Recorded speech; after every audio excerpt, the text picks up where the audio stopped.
यह वीडियो जरा गौर से सुनिएगा।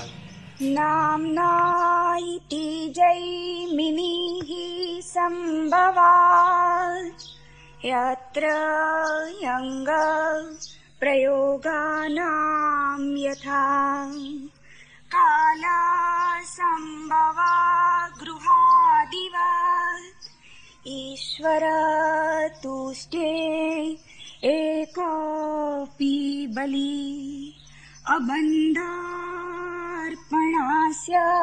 मुखं ध्यान नियम तु द्रष्टसौकर्या।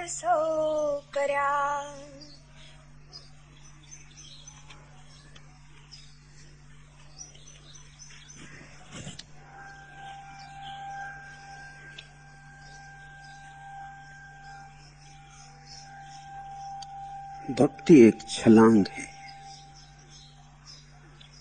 इसलिए साधन और साध्य का भेद केवल बौद्धिक भेद है,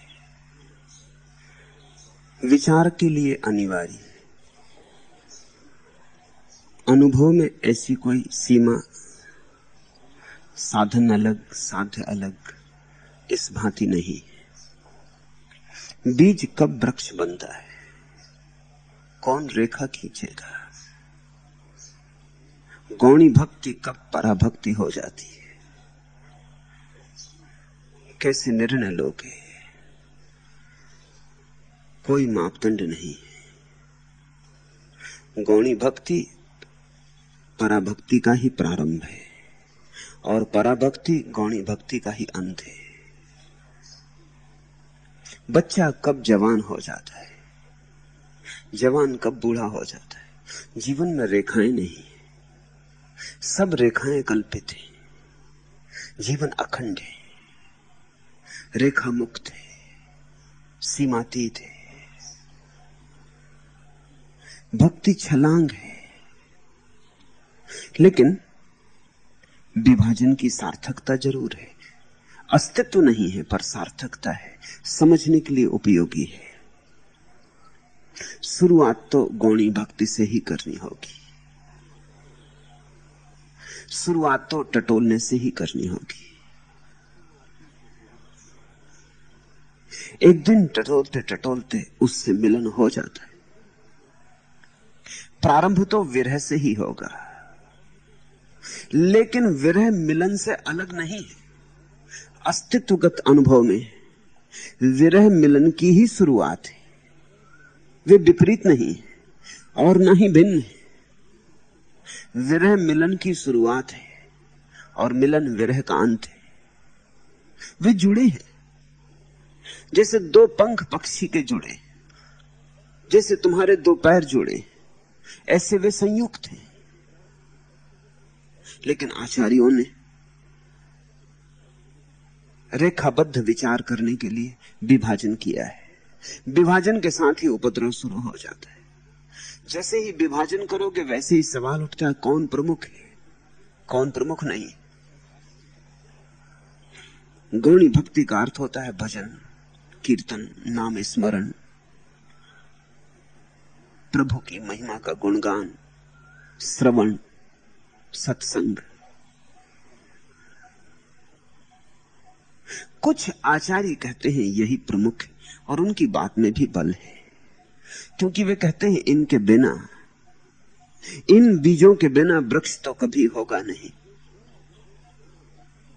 इन बीजों के बिना वृक्ष पर फूल कभी खिलेंगे नहीं। तो जो आधार है वह प्रमुख है। फिर आज के सूत्र उन दूसरे आचार्यों के संबंध में है। नामना इति जैमिनी संभवात। आचार्य जैमिनी गौणी भक्ति को प्रधान नहीं कहते, और स्थानों में उसका नाम मात्र ही लिया गया है। जैमिनी ने गौणी भक्ति को प्रधान नहीं कहा। उस बात में भी सत्य है, क्योंकि बीज का कोई मूल्य अपने में क्या है। मूल्य यही है कि कभी फूल हो सकेंगे। मूल्य तो फूल का ही है। बीज को भी हम संभाल के रखते हैं तो फल के लिए, बीज के लिए ही नहीं। इस जीवन को भी हम संभाल के रखते हैं तो इसके भीतर परमात्मा की तलाश के लिए। इसका अपने में कोई मूल्य नहीं है। इस जगत में मूल्य तो अंततः उसका ही है जिसके लिए हम साधन को संभालते। जैमिनी भी ठीक ही कहते हैं कि शिखर ही मूल्यवान है, आधार नहीं। शिखर के लिए ही तो आधार रखते, आधार के लिए तो कोई आधार नहीं रखता, बुनियाद रखने के लिए तो कोई बुनियाद नहीं रखता।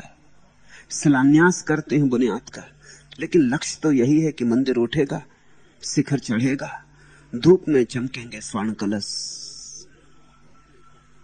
उस शिखर के लिए ही शुरुआत है। तो जैमिनी भी ठीक ही कहते हैं, मगर दोनों में बड़ा विवाद हो गया है, शास्त्र विभाजित हो गए। जहां शब्द आया वहां विवाद आया, और जहां विभाजन आया वहां द्वैत आया। अगर तुम अविभाज्य को देख सको तो विभाजन में मत पड़ना। सांडिल्य की जीवन दृष्टि बड़ी समन्वयी है। सांडिल्य का स्वयं का सूत्र यही है कि दोनों जरूरी हैं, दोनों अनिवार्य हैं, क्योंकि वस्तुतः दोनों अलग नहीं है।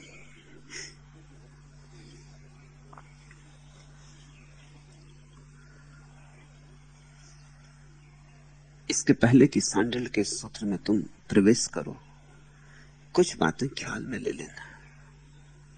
जब तुम किसी यात्रा पर निकलते हो तो जो पहला कदम उठाते हो, पहले कदम से मंजिल नहीं मिल जाती, यह तो सच है। लेकिन लाओत्सु का प्रसिद्ध वचन है, एक एक कदम से ही तो हजारों मील का फासला तय होता है। तो जब तुमने पहला कदम उठाया तो मंजिल तो नहीं मिली, लेकिन क्या निश्चिंत रूप से कह सकते हो कि मंजिल नहीं मिली? एक कदम तो मंजिल करीब आई, एक कदम करीब आई, इतनी तो मिली। फिर दूसरा कदम उठाओगे, उतनी और मिल जाएगी।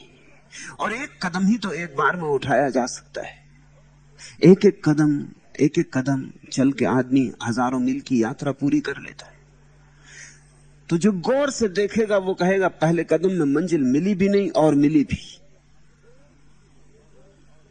दो में से किसी भी एक बात को पकड़ लेने में भ्रांति हो जाएगी। जो कहेगा पहली कदम में ही मंजिल मिल गई, वो फिर दूसरा कदम क्यों उठाएगा? मंजिल मिल ही गई, बात समाप्त हो गई, वो वहीं बैठ जाएगा। ऐसे बहुत लोग बैठ गए हैं मंदिरों में, मस्जिदों में, वो कीर्तन ही कर रहे हैं, उससे आगे बात उठी ही नहीं, श्रवण ही चल रहा है, सत्संग ही हो रहा है, सदियां बीत गई, जन्म जन्म बीत गए, नाम स्मरण ही चल रहा है, माला ही फेरी जा रही है, मंत्र पाठ ही किया जा रहा है, पूजा प्रार्थना यज्ञ हवन उसी में संलग्न है। पहले कदम पर बैठ गए इन लोगों को ख्याल में रखना। इसलिए यह कहना उचित नहीं है कि पहले कदम पर मंजिल मिल गई, लेकिन यह कहना भी उचित नहीं कि पहले मंजिल पे कदम नहीं मिलती, पहले कदम पे मंजिल नहीं मिलती। क्योंकि अगर पहले कदम पे मंजिल नहीं मिलती तो आदमी पहला कदम उठाए क्यों? छोड़ दो पहला कदम, और पहला छोड़ दिया तो दूसरा कैसे उठेगा? पहले के बाद दूसरा है। इसलिए कुछ लोग हैं जिन्होंने पहला कदम भी नहीं उठाया। वो कहते कदम उठाने से क्या होगा, कोई मंजिल तो मिलती नहीं। भजन कीर्तन करने से क्या होगा, भगवान भजन कीर्तन से मिलता है। उन्होंने भजन कीर्तन भी नहीं किया। कुछ ने भजन कीर्तन को सब मान के वहीं डेरा डाल दिया है। ऐसे दो तरह के भ्रांति से भरे हुए लोग हैं। सांडिल्य कहना चाहते हैं कि दोनों भ्रांतियों में मत पड़ना, दोनों सत्यों को समझने की कोशिश करना। दोनों सत्य एक ही सिक्के के दो पहलू हैं। पहला कदम अंश है मंजिल का, दूसरे कदम पर और अंश, तीसरे कदम पर और अंश। एक दिन कदम पूरे होते जाएंगे और मंजिल मिलती चली जाएगी। लेकिन हमारी जीवन धारणाएं सदा ऐसी होती। तुम जिस दिन से पैदा हुए उसी दिन से मरने भी लगे हो, लेकिन ये तुम्हें ख्याल में नहीं आता। जिस दिन बच्चा एक दिन का हो गया उस दिन बच्चा एक दिन कम हो गया उसके जीवन का। बच्चे ने पहली सांस ली कि एक सांस कम हो गई। सरकने लगा मौत की तरफ। तो जो जानते हैं वो कहेंगे कि जन्म में ही मृत्यु भी घट गई, घटना शुरू हो गई। पहली सांस अंतिम सांस भी है। हालांकि हम जानते हैं कि पहली सांस है, अंतिम कैसे हो सकती है? जीवन को जब तुम पहचानोगे तो ये गुत्थी तुम्हें हर जगह मिलेगी। पहला अंतिम है, साधन में साध्य छिपा है, और फिर भी पहला अंतिम नहीं है, और साधन साधन है, साध्य नहीं है। इन दोनों को जो एक साथ पकड़ लेता है उसे भक्ति की छलांग दिखाई पड़नी शुरू होती। पश्चिम के बहुत बड़े विचारक आल्दुअस हक्सले ने एक किताब लिखी, साधन साध्य, एंड्स एंड मीन्स। बहुत ऊहापोह किया है कि कौन मूल्यवान है, साधन की साध्य।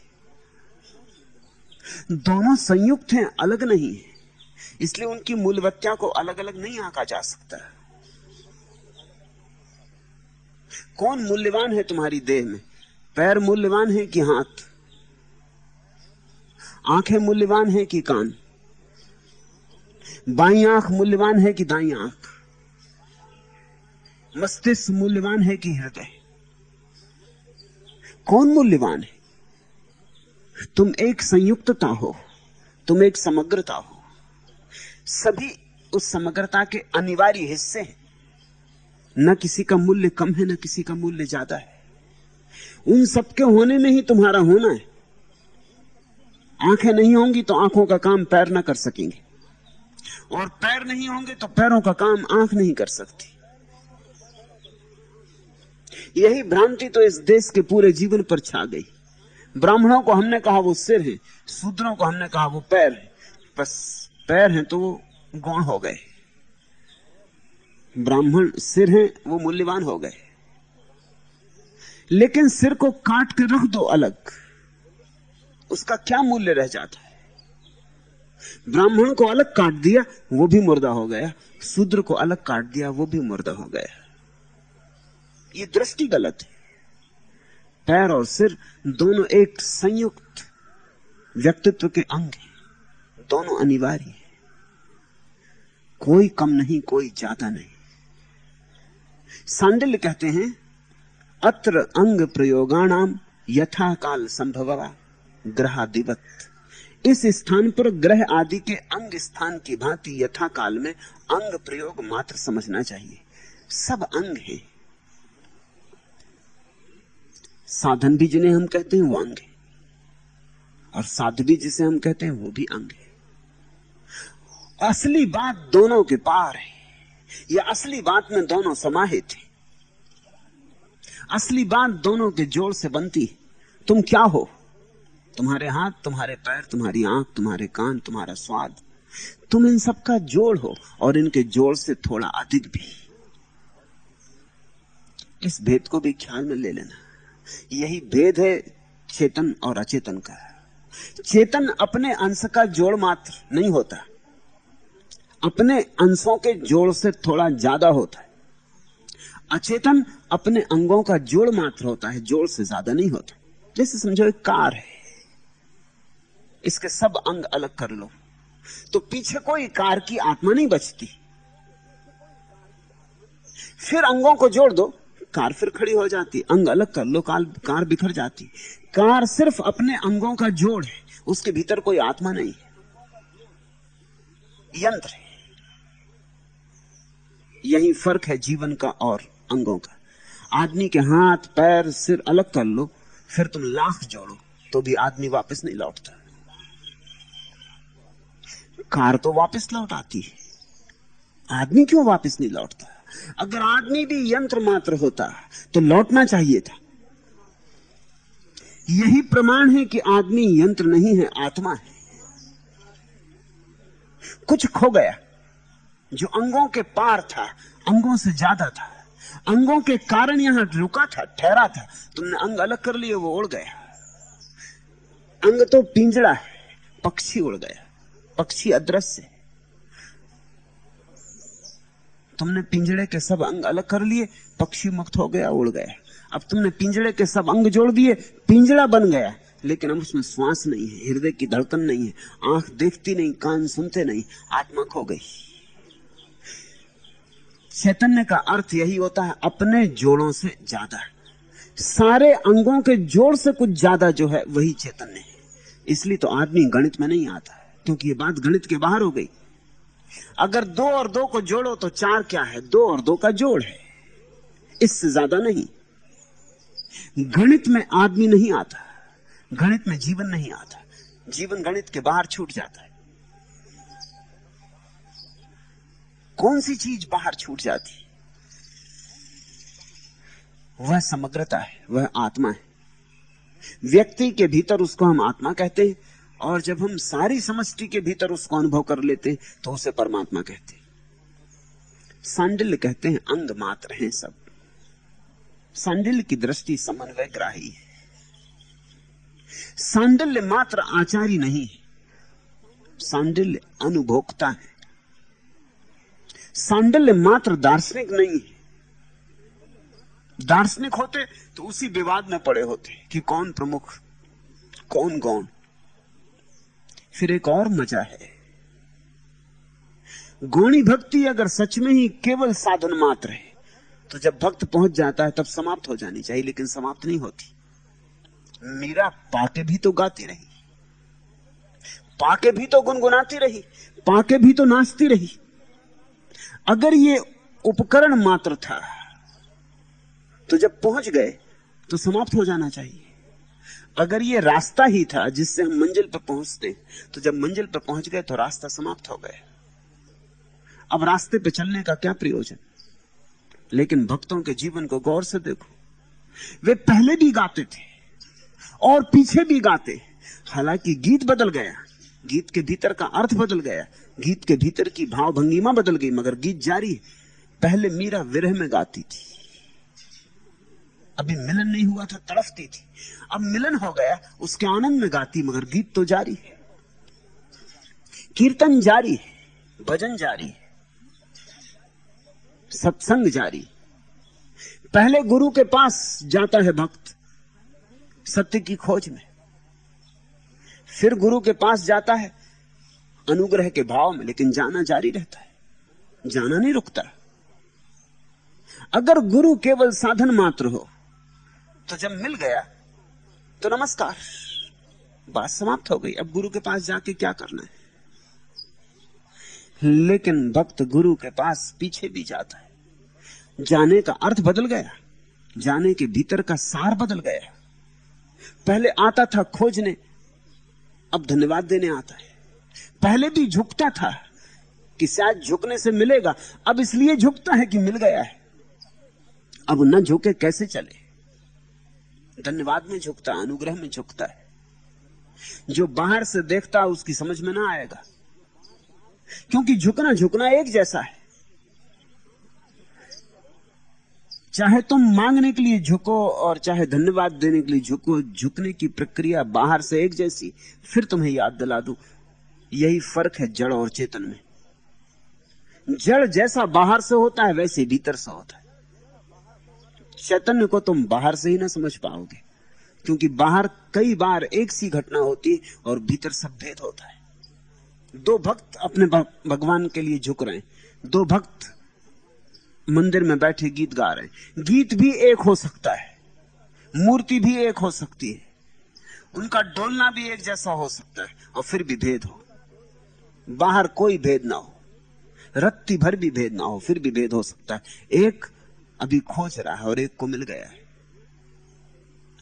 एक अभी टटोल रहा है और एक भर गया है, एक अभी खाली है इसलिए रो रहा है, उसकी आंख से भी आंसू बह रहे हैं, और एक भर गया है इसलिए रो रहा है, क्योंकि अब आंसुओं के अतिरिक्त और कैसे धन्यवाद दे।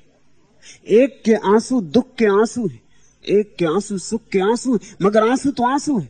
अगर तुम आंसुओं को इकट्ठा कर लो दोनों के और चले जाओ केमिस्ट की दुकान पर परीक्षा करवाने, तो दोनों एक से मिलेंगे, दोनों में नमक का स्वाद होगा, दोनों में एक रासायनिक द्रव्य होंगे, कोई भेद ना होगा। बाहर से जो एक जैसा रहे और फिर भी भीतर भेद पड़ जाए, वह चैतन्य का लक्षण है। इसलिए कृत्यों का मूल्य नहीं होता, कृत्य के पीछे जो खड़ा है उसका मूल्य होता है। तुम क्या करते हो इसका मूल्य कम है, तुम क्या हो इसका मूल्य ज्यादा है। सांडिल्य ठीक कहते हैं, अंग की भांति। न तो शिखर का कोई बड़ा मूल्य है और न बुनियाद का कोई बड़ा मूल्य है। दोनों ने मिलकर मंदिर बनाया है, मंदिर का मूल्य है। मंदिर न तो बिना शिखर के हो सकता, न बिना बुनियाद के हो सकता है। वो जो मंदिर की समग्रता है उसका मूल्य है।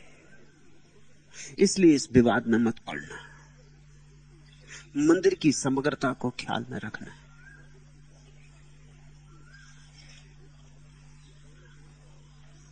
फिर विद्वानों ने विचार उठाया है कि साधन तो कई कहे हैं, उन सब साधनों में कौन प्रमुख है?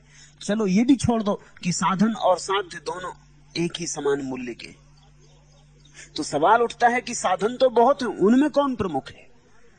भजन है, कीर्तन है, नाम स्मरण है, श्रवण है, मनन है, ध्यान है, सत्संग है, सेवा है, पूजा है, अर्चना है, यज्ञ हवन है। साधन तो बहुत है। बुद्धि सदा प्रश्न उठा लेती और बुद्धि प्रश्न में ही उलझ जाती। इनमें प्रमुख कौन है? हम क्या साधे? ये सभी तो नहीं साधने पड़ेंगे। ये सभी के साधन में तो बड़ी उलझन हो जाएगी। हम क्या करें? अनेक अनेक साधनों में कौन सा साधन प्रमुख है? ये प्रश्न हमें सार्थक लगेगा। जो भी खोजने चला है उसको भी लगेगा कि ये बात तो साफ होनी चाहिए कि कौन से साधन से पहुंचना होता है। ये बात फिर गलत हो गई। ये वैसे हो गया कि जैसे एक गांव से तुम बैलगाड़ी से भी जा सकते हो और हाथी पर भी जा सकते हो और घोड़े पे भी जा सकते हो और पैदल भी जा सकते हो, ट्रेन भी पकड़ सकते हो, हवाई जहाज से भी उड़ सकते हो।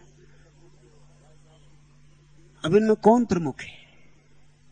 सभी पहुंचा देते। फिर अपनी अपनी मौज। फिर किसी को घुड़सवारी पसंद है और लाख हवाई जहाज जल्दी पहुंचा देता हो, लेकिन घुड़सवारी का अपना आनंद है।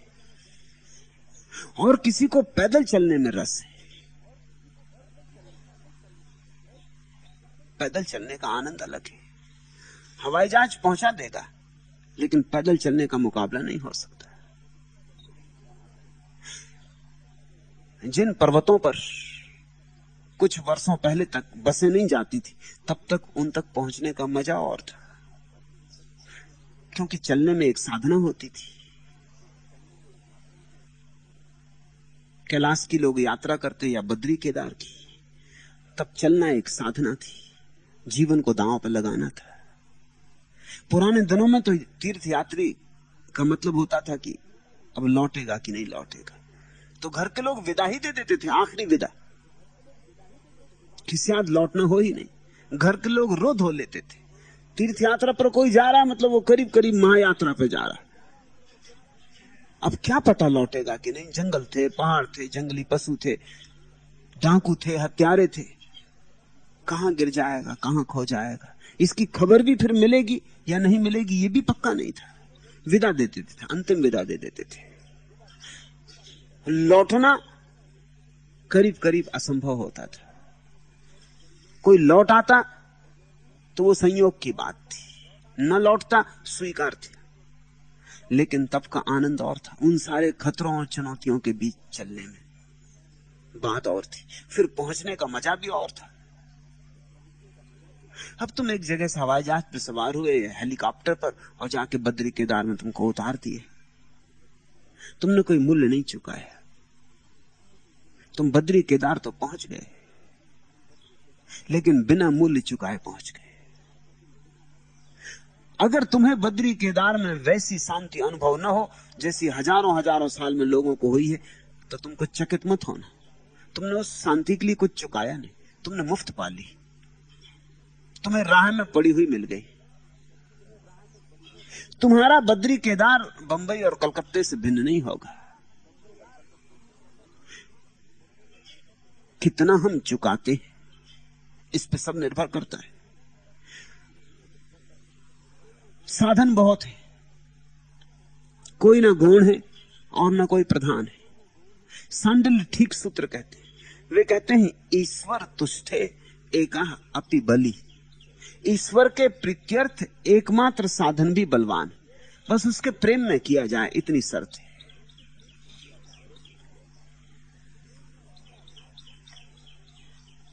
प्रेम में किया जाए तो कोई भी साधन पर्याप्त बलवान है। नाम स्मरण हो, प्रेम से हो, बस काफी है। लेकिन तुमने नाम स्मरण तो किया होगा, लेकिन प्रेम से शायद ही किया हो, इसलिए काम नहीं आया।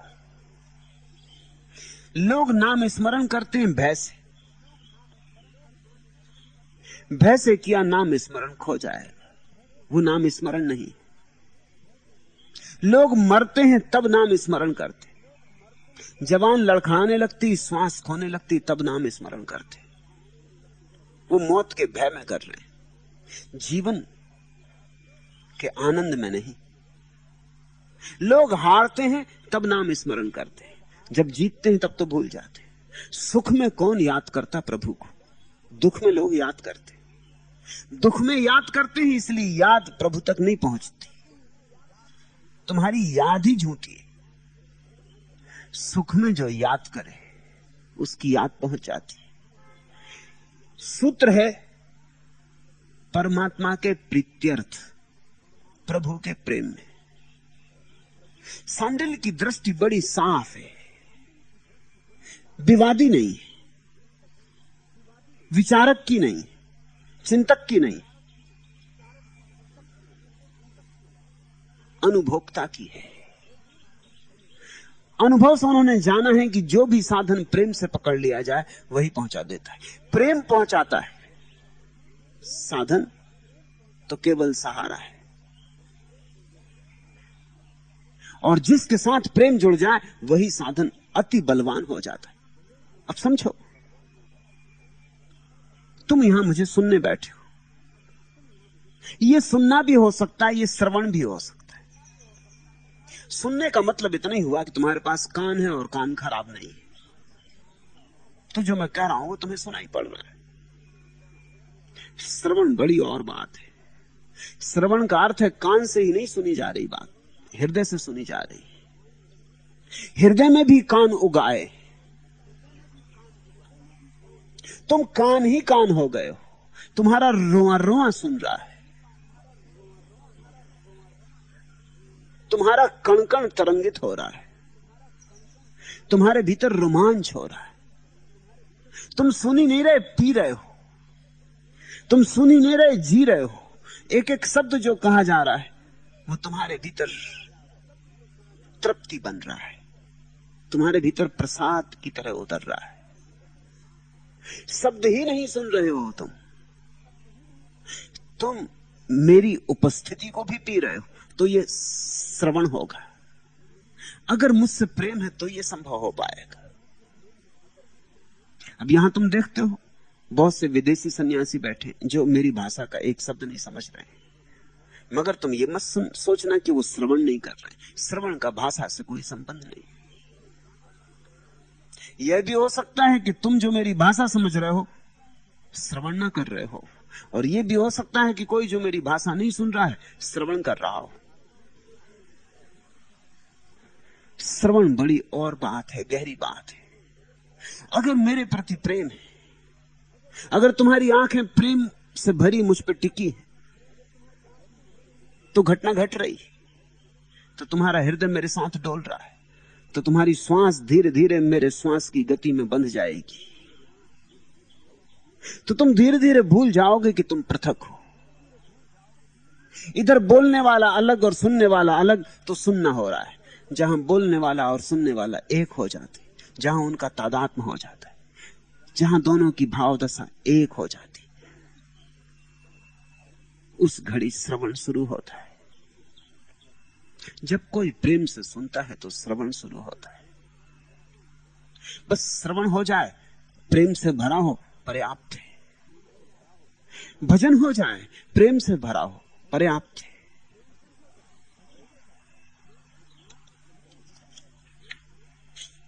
याद तुम्हारी लेकर सोया, याद तुम्हारी लेकर जागा। सच है दिन की रंग रंगीली दुनिया ने मुझको बहकाया, सच मैंने हर फूल कली के ऊपर अपने को ढकाया, किंतु अंधेरा छा जाने पर अपनी कंथा से तन मन ढक याद तुम्हारी लेकर सोया, याद तुम्हारी लेकर जागा। सत्य कल्पना में वसुधा पर बहुत युगों से बहस हुई है, मगर तुम्हारी अधर सुधा से मेरी भीगी पलक छुई है। कंठ लगाया तुमने तब तो कंठ स्थल से राग उमड़ता, इतने कुछ को सपना समझूं तो है मुझसा कौन अभागा, याद तुम्हारी लेकर सोया, याद तुम्हारी लेकर जागा। सत्संग का अर्थ है एक याद तुम्हारा पीछा करने लगे। गुरु पालने का अर्थ है गुरु की सुगंध तुम्हें घेरे रहे, घेरे रहे, जागो तो घेरे रहे, सो तो घेरे रहे। दुनिया के हजार काम में उलझे रहो तो भी तुम जानते हो कि भीतर किसी की याद तुम्हारे हृदय में बनी। ऐसी याद हो, ऐसा प्रेम से भरा हुआ हृदय हो, तो फिर कोई भी साधन बलवान हो जाता है। साधन बलवान नहीं होते और साधन बलहीन नहीं होते। प्रेम जिस साधन में पड़ जाए उसी में जीवन पड़ जाता है, और जिस साधन में प्रेम ना हो वही जीवन रहित हो जाता है। इसलिए अक्सर ऐसा हो जाता है, कोई तुमसे कहता है कि कृष्ण को पूजो, मुझे देखते नहीं मैं कितना आह्लादित हो रहा हूं कृष्ण को पूजकर। तुम भी लोभ में पड़ते हो, सोचते हो शायद कृष्ण की पूजा से कुछ होता होगा। ध्यान रखना कृष्ण का इसमें कुछ हाथ नहीं। ये कृष्ण की पूजा करने वाले में ही सब कुछ छिपा है, उसके प्रेम में छिपा है। उसने कृष्ण की मूर्ति पर अपने प्रेम को उंडेल दिया, वो मूर्ति जीवंत हो गई। उसने इतना प्रेम उंडेल दिया है कि वो मूर्ति पत्थर नहीं रही, पाषाण नहीं रही, उसमें प्राण आ गए। उसने अपने हृदय की धड़कन मूर्ति में रख दी। इसका नाम भाव प्रतिष्ठा है। अब मूर्ति की तरफ से वो स्वयं सांस लेता है। ये मूर्ति उसके लिए मूर्ति नहीं है, तुम्हारे लिए मूर्ति है, उसके लिए मूर्ति नहीं। उसके लिए इतनी जीवंत है जितना वो स्वयं भी जीवंत नहीं। उसने अपना सब निछावर कर दिया है, और तब उसके सामने मूर्ति का एक अप्रतिम रूप प्रकट होता है। उसकी आंख के सामने मूर्ति साकार हो उठती है। वो कृष्ण से बोलता है, बतियाता है, प्रश्न करता, उत्तर भी लेता है। और ध्यान रखना सब उसके भीतर हो रहा है। प्रश्न भी उसका है, उत्तर भी उसका है, लेकिन फिर भी एक क्रांति घट रही। प्रश्न उसके मन का है, उत्तर उसकी आत्मा से आ रहा है, और वही आत्मा कृष्ण है। लेकिन उसने अपनी आत्मा को एक सहारा दे दिया कृष्ण का। अब कृष्ण के बहाने उसकी आत्मा बोल सकती है, कृष्ण का आधार दे दिया। उसका केंद्र उसकी ही परिधि से बोल रहा है। परिधि का प्रश्न है, केंद्र का उत्तर है। लेकिन अब उत्तर पकड़ने की उसे सुविधा हो गई, क्योंकि वहां कृष्ण सामने। कृष्ण के दर्पण से उत्तर झलक के लौटता है, तो उसे यह भय नहीं होता कि मेरा ही उत्तर है। उत्तर उसका ही है, लेकिन इतना आत्मविश्वास नहीं कि अपने उत्तर को स्वयं खोज ले। एक बहाने की, एक निमित्त की जरूरत है। जो सीधा उतर सकता है अपने भीतर, उसे भी उत्तर मिल जाएगा, लेकिन उसे सदा एक संदेह रहेगा कि पता नहीं मेरा उत्तर है कहां तक ठीक हो सकता है मेरे मन ने धोखा दिया हो सकता है मैंने गढ़ लिया हो सकता है जो मैं चाहता था वैसा मैंने सोच लिया हो, मेरी वासना इसके भीतर छिपी हो। ये सारे शंकाएं उठेंगी। तुम जान के चकित होगे, सदगुरु तुमसे वही कहता है, केवल वही कहता है जो अगर तुम गौर से खोजते तो अपने भीतर ही पा लेते। सदगुरु दर्पण है, वो तुम्हारे अंतस्तम को झलका देता है, लेकिन उसमें जब झलक मिलती तुम्हें भरोसा आता है, तुम निश्चिंतता से चल सकते हो। तुम्हें एक सुरक्षा मालूम होती कि कोई मजबूत हाथ मुझे पकड़े हुए, मैं अकेला नहीं। ये निश्चिंतता यात्रा को गति दे देती, प्राण दे देती। जहां भी तुम प्रीति को उंडेल दोगे वहीं क्रांति घट जाती। प्रेम क्रांति है। प्रेम पत्थर को रूपांतरित कर देता है, और जहां प्रेम नहीं है वहां जीवंत व्यक्ति भी पत्थर होकर रह जाता। तुमने देखा, जिस व्यक्ति से तुम्हारा प्रेम नहीं है वह व्यक्ति है या नहीं है तुम्हें कोई अंतर नहीं पड़ता। पड़ोस में कोई मर गया, तुम सुन भी लेते हो, कहते हो बुरा हुआ, मगर वो भी सब औपचारिक है, तुम्हारे भीतर कोई रेख नहीं खिंचती। लेकिन तुमने अगर किसी पत्थर की मूर्ति को भी प्रेम किया और वो टूट गई तो तुम रोओगे, तुम्हारा हृदय टुकड़े टुकड़े हो जाएगा। जीवन वही होता है जहां तुम्हारा प्रेम होता है। जीवन वही दिखाई पड़ता है जहां तुम प्रेम की आंख से देखते हो, नहीं तो कहीं जीवन दिखाई नहीं पड़ता। सांडिल्य कहते हैं प्रेम को जिस साधन में डाल दोगे, उन्होंने बड़ा रूपांतर कर दिया। साधन के बीच विवाद नहीं रखा कि कौन साधन ठीक है, क्योंकि कोई कहता है कीर्तन ठीक है, कीर्तन से पहुंचना होगा। कोई कहता है कीर्तन से क्या होगा, तुम्हारी ही आवाज, तुम ही गुनगुनाते रहोगे। नाचने से क्या होगा, तुम्हारे ही पैर, तुम ही नाचते रहोगे। अज्ञानी नाचेगा, नाचने से ज्ञानी कैसे हो जाए? अज्ञानी गीत गाएगा, गीत गाने से ज्ञानी कैसे हो जाएगा? अज्ञान से गीत जन्म रहा है, अज्ञान से नृत्य पैदा हो रहा है। वो अज्ञान को मिटाएगा कैसे? जो अज्ञान से पैदा होता है वो अज्ञान को कैसे मिटाएगा? तो वो कहेगा नहीं, कीर्तन से कुछ भी ना होगा, सत्संग करो, सदगुरु के पास बैठो।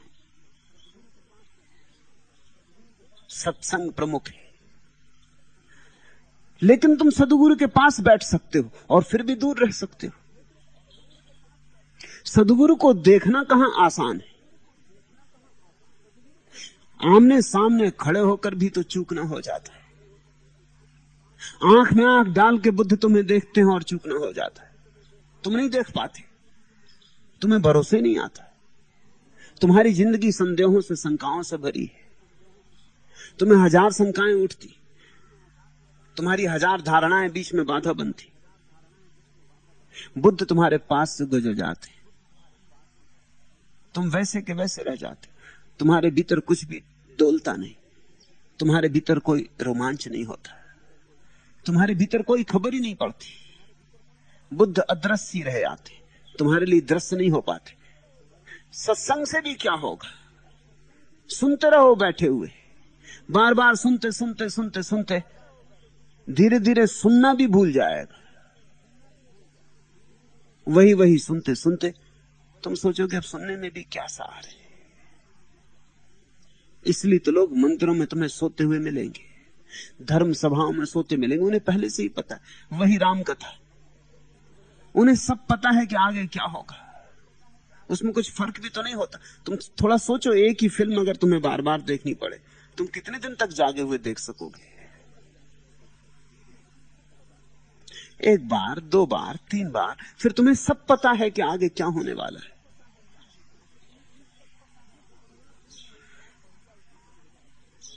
जिस उपन्यास को तुमने एक बार पढ़ लिया उसे कितनी बार पढ़ सकोगे? लोग राम कथा को बार बार पढ़ रहे हैं। क्या पढ़ रहे होंगे? अब पढ़ नहीं रहे, अब सिर्फ अंधे की तरह, बहरे की तरह दोहराए चले जा रहे हैं। अब उनके भीतर कोई अर्थ पैदा नहीं होता, अब उनके भीतर कोई तरंग पैदा नहीं होती। एक जड़ स्थिति हो गई।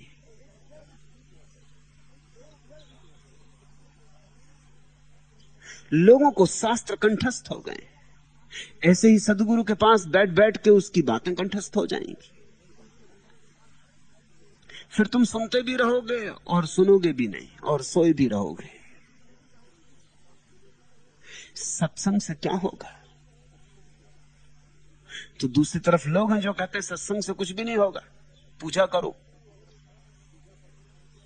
आरती उतारो, अर्चना के थाल सजाओ, कुछ करो, सुनने से क्या होगा?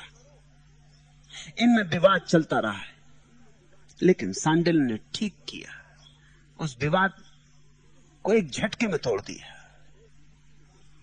यही ज्ञानी की कला है, एक झटके में विवाद को तोड़ दिया, सारा रूप बदल दिया। नया अर्थ दे दिया। अर्थ ये दिया, ईश्वर तुष्टे एकाह अपि बलि। ईश्वर के प्रीत्यर्थ एकमात्र साधन ही बलवान है। उसके प्रेम की असली बात है। तू मेरी कैदे मोहब्बत से निकल सकता नहीं। तेरी सूरत दिल में है, तेरा तस्वर दिल में है।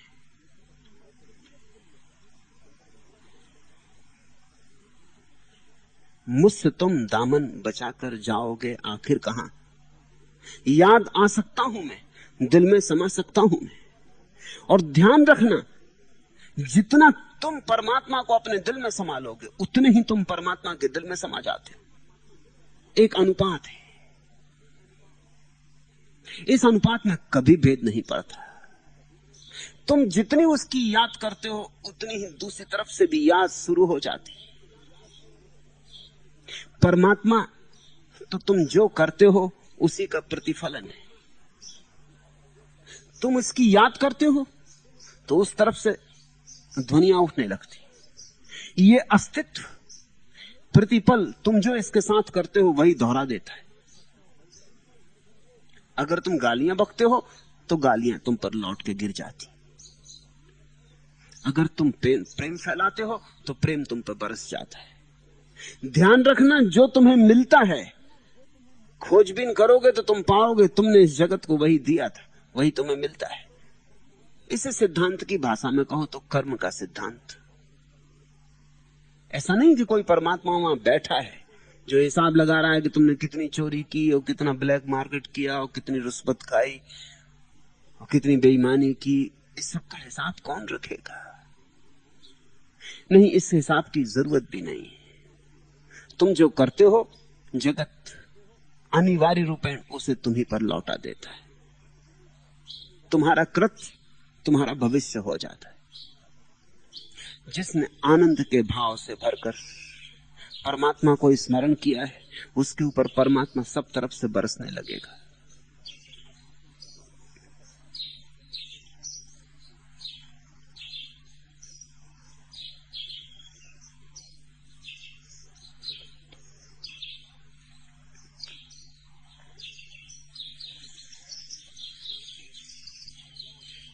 तुम बुझाओ प्यास मेरी या जलाए फिर तुम्हारी याद।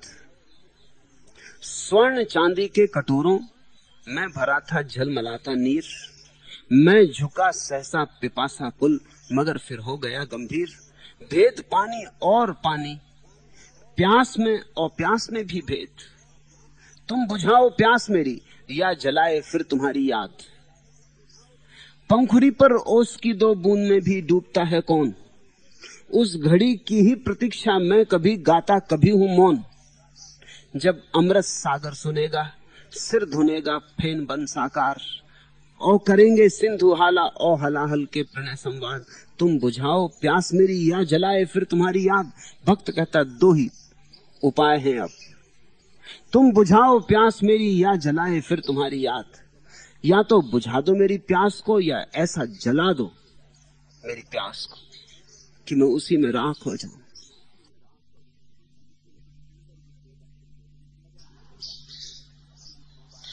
मगर ये दो बातें तो नहीं। जब तुम अपनी प्यास को इतना जगा लोगे कि उसी में राख हो जाओ, तभी प्यास बुझती। प्यास का पूरा हो जाना प्यास का बुझ जाना, दर्द का पूरा हो जाना दर्द का दवा हो जाना। जब तक प्यास अधूरी है तभी तक भटकाव है। ईश्वर के प्रति प्रेम ऐसा हो कि तुम मिटने को तैयार हो, तो इसी घड़ी मिलन हो सकता है। कीमत तो चुकानी ही पड़ेगी।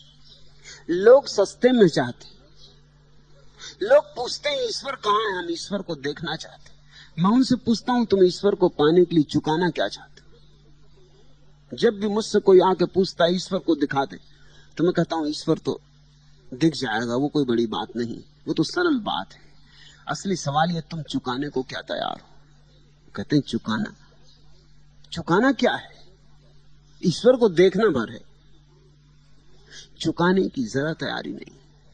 अगर उनसे कहो कि एक घड़ी बैठ के गीत गुनगुना लिया करे रोज उसकी याद में, वो कहते हैं ये ना हो सकेगा, समय कहाँ है। उनसे कहो कि नाच लिया करो कभी, वो कहेंगे लोग हंसेंगे। पत्नी, बाल बच्चे, प्रतिष्ठा का सवाल है। उनसे कहो कुछ भी ना किया करो, 1 घंटा बैठ जाया करो आंख बंद करके, भूल जाया करो बाहर के जगत को थोड़ी देर के लिए। वो कहते ये कैसे हो सकता है, विचार कहीं बंद हुए? विचार बंद हो ही नहीं सकते, वो मानकर ही बैठे। कचरा विचारों को भी छोड़ने की तैयारी नहीं है जिनमें तुम्हारा कुछ जाएगा नहीं, जिनके होने से तुम्हें कुछ मिला भी नहीं। सिनेमा जाने को उनके पास समय है, होटल में बैठने को उनके पास समय है, ताश खेलने को उनके पास समय, व्यर्थ की बकवास करने को उनके पास समय, अखबार पढ़ने को उनके पास समय। लेकिन अगर ध्यान की बात करो तत्क्षण उनका उत्तर आता है, समय कहां है? रोटी रोजी कमाएं कि ध्यान करें? ये बात वे नहीं पूछते कि सिनेमा जाते समय समय कहां है। तुम देखते हो सिनेमा के सामने कतार लगी रहती उन्हीं लोगों की, जिनसे ध्यान का कहो तो वो कहते हैं समय नहीं। ठीक बात ख्याल में ले लेना, परमात्मा को पाने के लिए हम कुछ चुकाने को राजी नहीं, एक घड़ी भी शांत बैठने के लिए राजी नहीं। हम चाहते मुफ्त मिलना चाहिए, इसलिए सदी में परमात्मा खो गया है। परमात्मा तो उतना ही है जितना पहले था, लेकिन दाम चुकाने वाले लोग खो गए, खरीदार नहीं रहे, मुफ्त चाहते।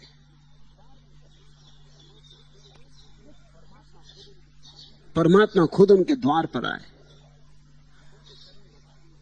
उनके चरण दबाए और कहे कि मुझे देख लो, तो भी शायद वो कहेंगे कि समय कहां है, फिर आना, अभी और 1000 काम पड़े। मेरे देखे परमात्मा को केवल वे ही लोग देख पाते जो चुकाने की हिम्मत रखते।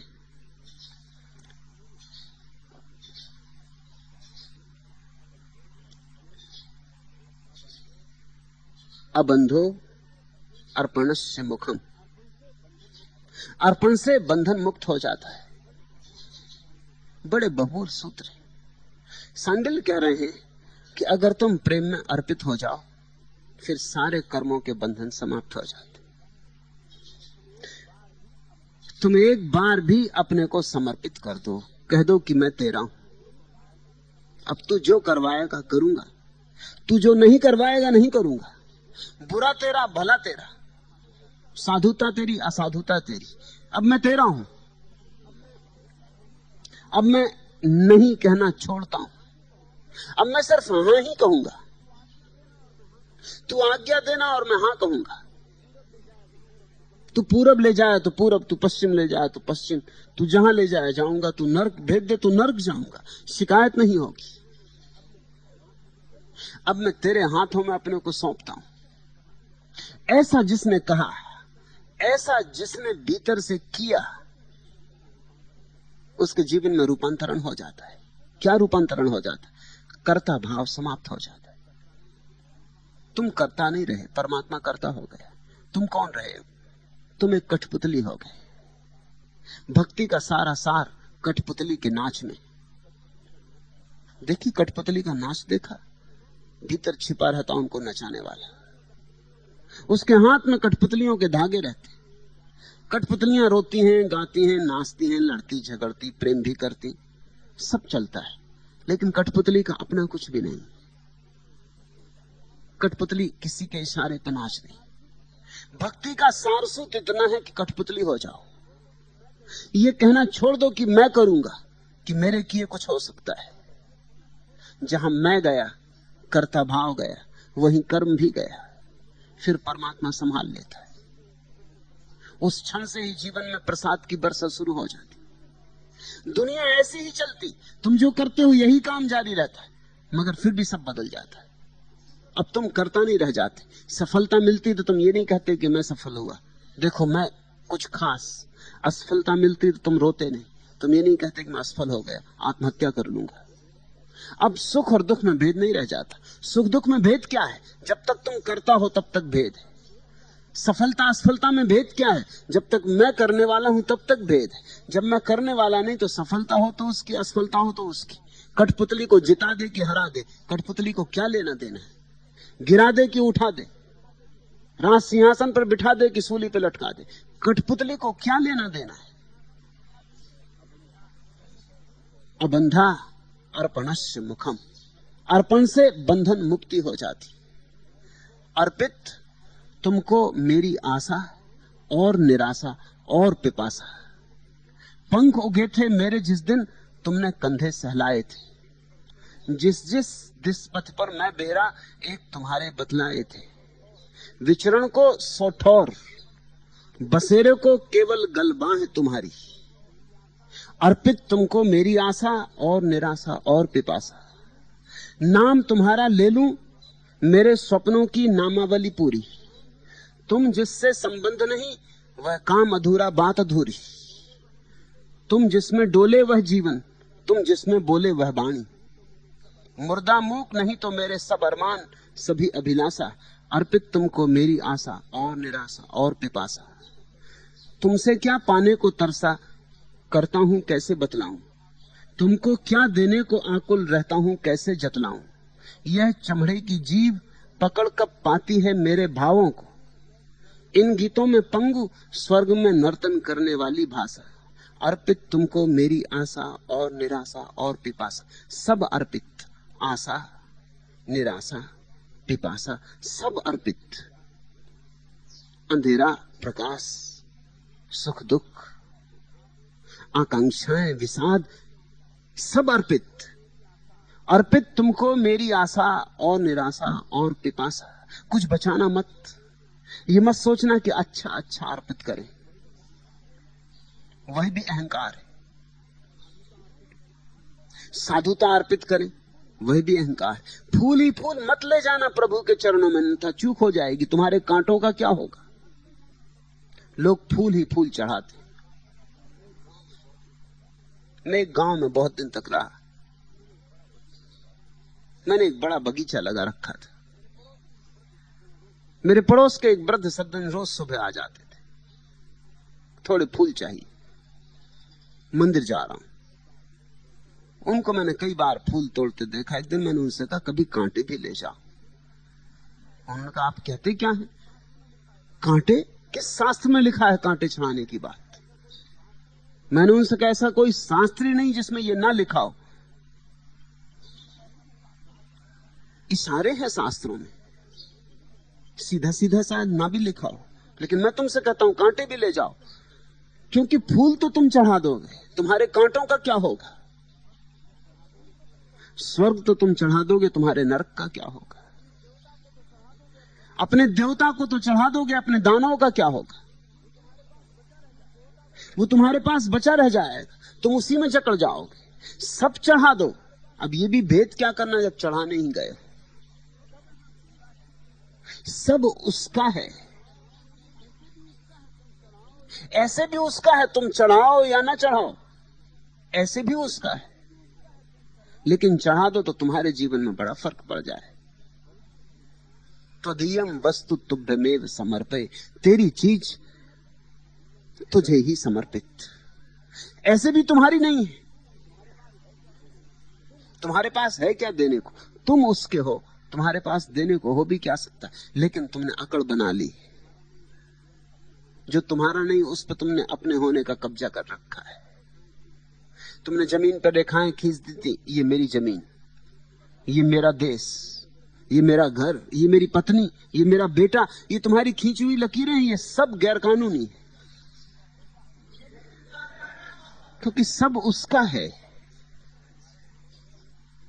तुम्हारा यहां कुछ भी नहीं, यहां मेरा तेरा ही संसार है। अर्पित तुझको मेरी आशा और निराशा और पिपासा। पंख उगे थे मेरे जिस दिन तुमने कंधे सहलाए थे। उसके ही कंधे सहलाने पे पंख उगते। वही श्वास लेता है तो तुम श्वास लेते हो, वही धड़कता है तो तुम्हारा हृदय धड़कता है, वही तुम्हारा जीवन है, जीवन का जीवन। जिस जिस दिश पथ पर मैं बहरा एक तुम्हारे बतलाए थे। तुम चाहे जानो और चाहे ना जानो, वही तुम्हारे धागों को खींच रहा है। और जहां जहां तुम बिहरे हो, जिन जिन रास्तों पर चले हो, उसके ही बतलाए चले हो। लेकिन तुम अपनी अकड़ बना ले सकते हो। मैंने सुना है एक पत्थरों की ढेरी लगी थी एक राजमहल के पास। एक बच्चा खेलते हुआ निकला, उसने एक पत्थर उठा के राजमहल की खिड़की की तरफ फेंका। फेंका तो बच्चे ने था, लेकिन पत्थर का भी अहंकार होता है। पत्थर जब ढेरी से ऊपर उठने लगा तो उसने आसपास पड़े हुए पत्थरों से कहा, मित्रों मैं जरा यात्रा को जा रहा हूं। नीचे पड़े पत्थर ईर्ष्या से दबे रह गए, तड़फे, हिले डुले, मगर हिलडुल भी न सके। सोचा ये विशिष्ट पत्थर है, अवतारी, असाधारण, हम तो उड़ ही नहीं सकते। उड़ने की आकांक्षा किसमें नहीं होती। पत्थर भी आकाश में उड़ना चाहते, वे भी चांद तारों से बात करना चाहते, वे भी सूरज की यात्रा पर निकलना चाहते। पंख की आकांक्षा किसको नहीं होती। तुम भी सपने देखते हो रात, तब पंख उगाते और आकाश में उड़ते हो। पत्थर भी सपने देखते। उड़ने का मजा ऐसा है, उड़ने की मुक्ति ऐसी, खुले आकाश का आनंद ऐसा है। उड़ना यानी स्वतंत्रता, कोई बंधन नहीं, सारा आकाश तुम्हारा है। कसमसाए, दुखी हुए, ईर्ष्या से जले, पड़े रह गए। पत्थर तो उठा, जाके महल की खिड़की से टकराया, कांच चकनाचूर हो गए। अब जब पत्थर कांच से टकराता है तो कांच चकनाचूर हो जाता। पत्थर चकनाचूर करता नहीं, करना नहीं पड़ता पत्थर को कुछ। ये दोनों का स्वभाव ऐसा है कि पत्थर के टकराने से कांच चकनाचूर हो जाता है। इसमें पत्थर का कोई कृत्य नहीं है।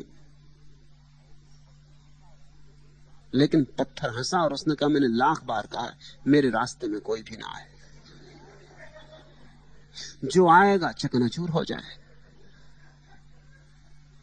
यही तुमने किया है, सोचना यही तुमने कहा है, ऐसे ही तुम भी जिए हो।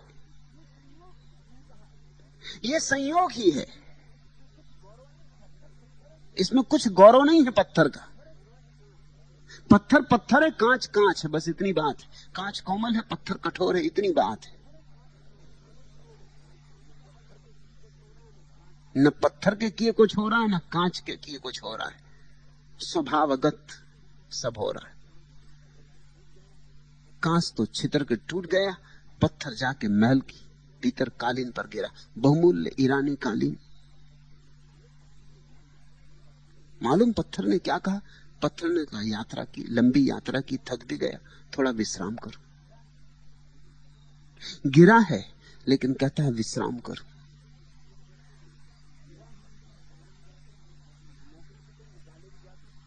नौकरी से तुम निकाले भी जाते हो तो तुम कहते हो इस्तीफा दे दिया।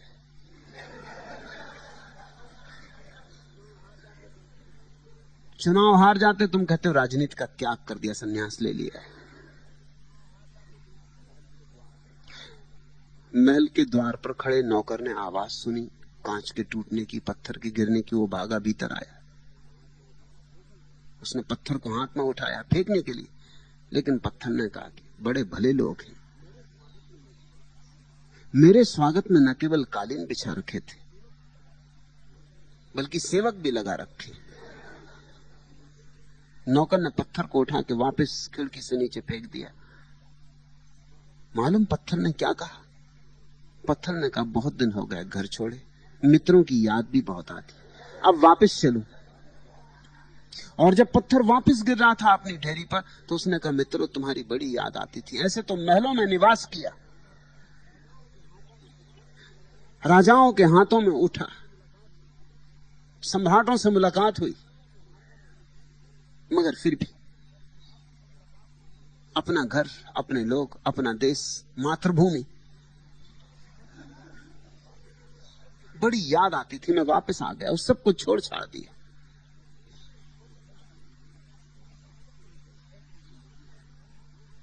ऐसी जिंदगी है तुम्हारी। कौन हाथ तुम्हें जिंदगी में फेंक देता है तुम्हें पता नहीं, क्यों तुम एक दिन जन्म जाते हो तुम्हें पता नहीं, कौन तुम्हें जन्मा देता है तुम्हें पता नहीं। क्यों? कुछ पता नहीं। मगर तुम कहते हो मेरा जीवन, मेरा जन्म, जैसे तुम्हारा इसमें कुछ हाथ हो, जैसे तुमने निर्णय लिया हो, जैसे तुमसे पूछ के किया गया हो, जैसे तुम्हें पता हो। फिर कौन तुम्हारे भीतर आकांक्षाएं जगाता है, कौन वासनाएं जगाता है? तुम्हें कुछ पता नहीं। लेकिन तुम कहते हो मैं ये करके रहूंगा, मुझे संगीतज्ञ बनना है, मैं दुनिया को दिखा करूंगा कि मुझे संगीतज्ञ बनना है। किसने तुम्हारे भीतर आकांक्षा उठाई है संगीतज्ञ बनने की? तुमने? तुम्हारे बस के बाहर है। उठी है, तुमने उठते पाया है इस वासना को, कि तुमने पाया कि बड़ा धन कमाऊंगा, कि एक सुंदर स्त्री पानी है, एक सुंदर पुरुष पाना। मगर ये सारी आकांक्षाएं तुम्हारे भीतर उठी हैं, इन्हें तुमने उठाया नहीं है, तुम इनके मालिक नहीं हो। ये किस गहराई से आती हैं तुम्हें कुछ पता नहीं, ये कौन धागे खींच रहा है तुम्हें कुछ पता नहीं, कौन तुम्हें लड़ा रहा है जीवन के संघर्ष में, कौन तुम्हें विजय की आकांक्षा से भर रहा है, कौन तुम्हें महत्वाकांक्षा दे रहा है, तुम्हें कुछ पता नहीं। ये खेल जो तुम खेल रहे हो तुम्हारा लिखा हुआ नहीं, ये पाठ जो तुम अदा कर रहे हो ये तुम्हारा लिखा हुआ नहीं, ये तुम जो हो रहे हो ये तुम्हारी ही बात नहीं। कोई बड़ा राज पीछे छिपा है जो बिल्कुल अज्ञात है, अंधेरे में पड़ा है। भक्त इस बात को ठीक से देखता है, समझता है। इस समझ से ही अर्पण पैदा होता है, इस समझ में ही अर्पण घट जाता है। उसे दिखाई पड़ जाता है कि मैं हूं ही कहां। न मालूम कौन अज्ञात ले आया है, न मालूम कौन अज्ञात श्वास ले रहा है, न मालूम कौन अज्ञात एक दिन उठा ले जाएगा, जैसा आया था वैसे चला जाऊंगा।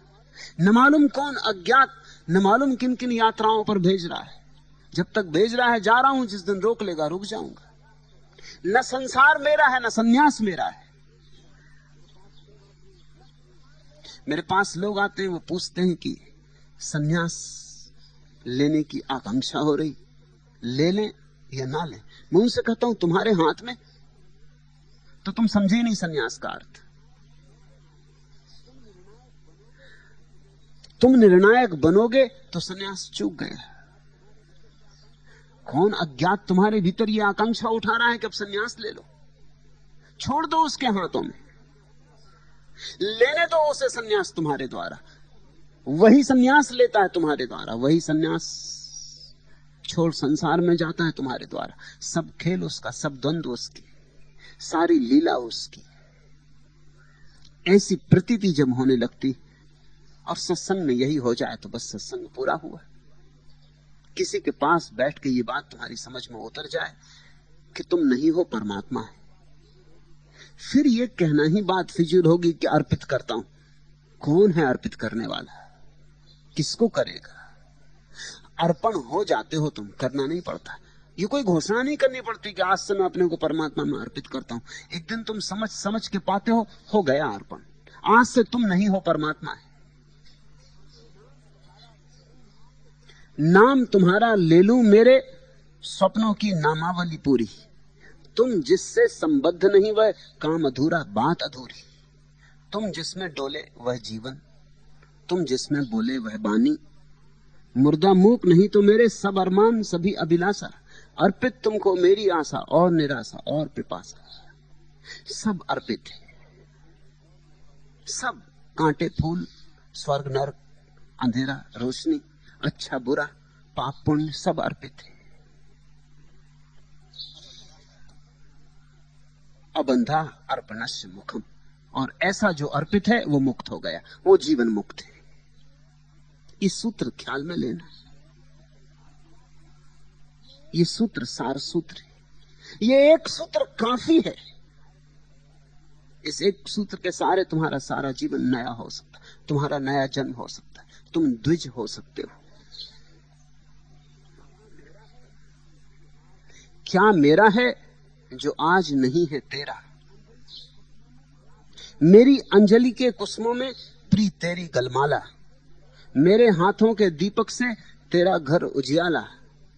अगर वो गंध तेरे आंगन में दग्ध हुआ और मेरा, क्या तेरा है जो आज नहीं है, क्या मेरा है जो आज नहीं है तेरा।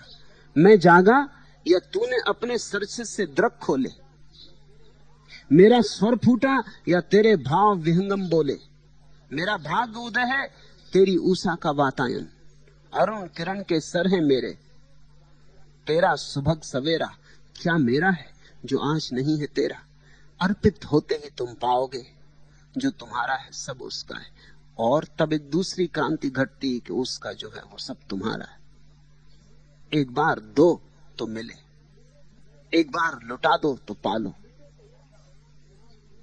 मिटो तो हो जाओ। क्या मेरा है जो आज नहीं है तेरा। ये तुम्हें एक दिन अनुभव करना पड़े तो एक दिन वह अपूर्व घटना भी घटती जब तुम अनुभव करोगे क्या तेरा है जो आज नहीं है मेरा। तुम अपनी क्षुद्रता उसमें समर्पित कर दो तो उसकी विराटता तुम्हारी हो जाती। तुम खोओगे नहीं, ये सौदा करने जैसा है, सिर्फ ना समझ डरे रहते। तुम अपना छोटा सा आंगन छोड़ोगे, उसका सारा आकाश तुम्हारा हो जाएगा। तुम अपनी छोटी सी दुनिया छोड़ोगे, उसका सारा ब्रह्मांड तुम्हारा हो जाएगा। तुम छोड़ोगे ना कुछ, पालोगे सब कुछ। रामकृष्ण के पास एक आदमी आया और उसने रामकृष्ण से कहा कि आपका त्याग महान है। रामकृष्ण कहे चुप, दोबारा ऐसी भूल के बात मत कहना। त्यागी तू है, हम तो भोगी हैं। अपूर्व बात रामकृष्ण ने कही। वो आदमी थोड़ा चौंका, रामकृष्ण के शिष्य भी थोड़े चौंके कि वो क्या कह रहे हैं, होश में है। उस आदमी को जब सभी जानते, वो नगर का सबसे बड़ा धनपति, सबसे बड़ा कंजूस, उसको कह रहे हैं त्यागी तुम हो, भोगी मैं हूं। उस आदमी ने कहा कि आप भी क्या मजाक कर रहे हैं, मैं और त्यागी। नहीं नहीं, त्यागी आप हैं, मैं तो भोगी हूं। रामकृष्ण ने कहा इसमें मैं राजी नहीं हो सकता, क्योंकि तूने क्षुद्र को पकड़ा है, विराट को छोड़ा है। तो त्यागी तू, हमने विराट को पाया, क्षुद्र को छोड़ा, हम त्यागी कैसे।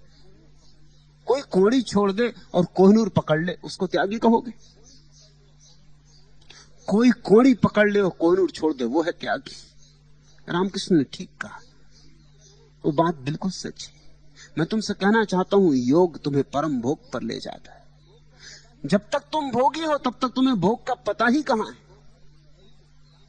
भोगी भोगी है ही नहीं, जानते ही नहीं। भोगी बड़ा त्यागी है। क्षुद्र को पकड़े है, विराट को चूका है। सीमित को पकड़े है, असीम से वंचित है। मर्त्य को पकड़े है, अमृत बरस रहा है, नहीं पीता। मृत्यु की अंधेरी गली में सरक रहा है, अमृत की रोशनी मौजूद है। अमृत का आकाश खुला है, वहां पंख नहीं फैलाता। मैं तुमसे कहना चाहता हूं कि योगी परम भोगी है, क्योंकि परमात्मा को भोगने से बड़ा और क्या भोग होगा।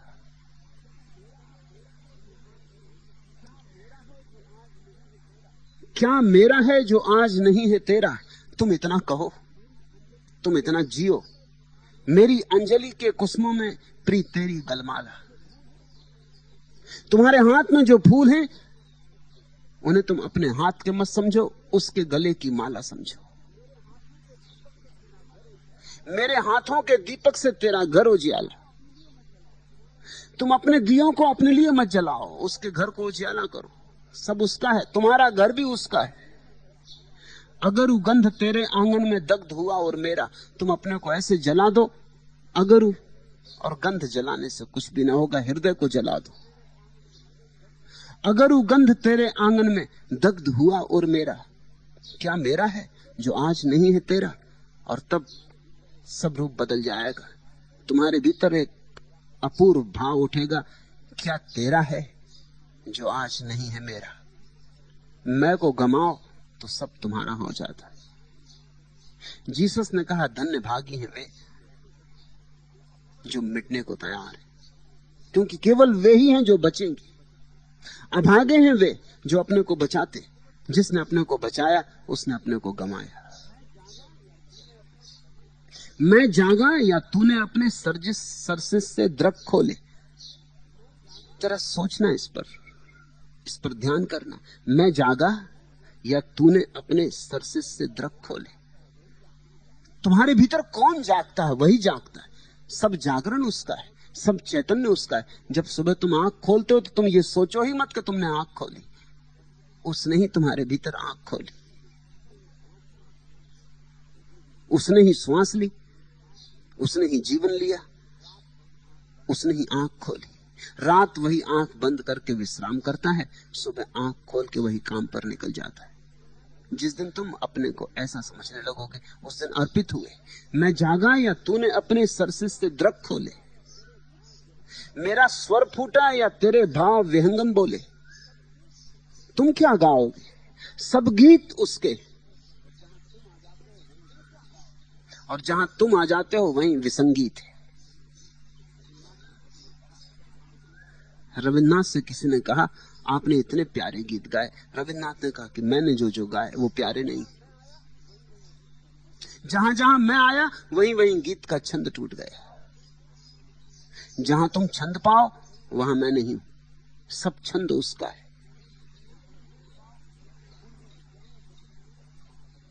कुलरिच एक महाकवि मरा तो हजारों कविताएं अधूरी उसके घर में मिली। उसके मित्र तो सदा से जानते थे कि वो अधूरी कविताएं लिख के रखता जाता। थोड़ी बहुत नहीं, हजारों।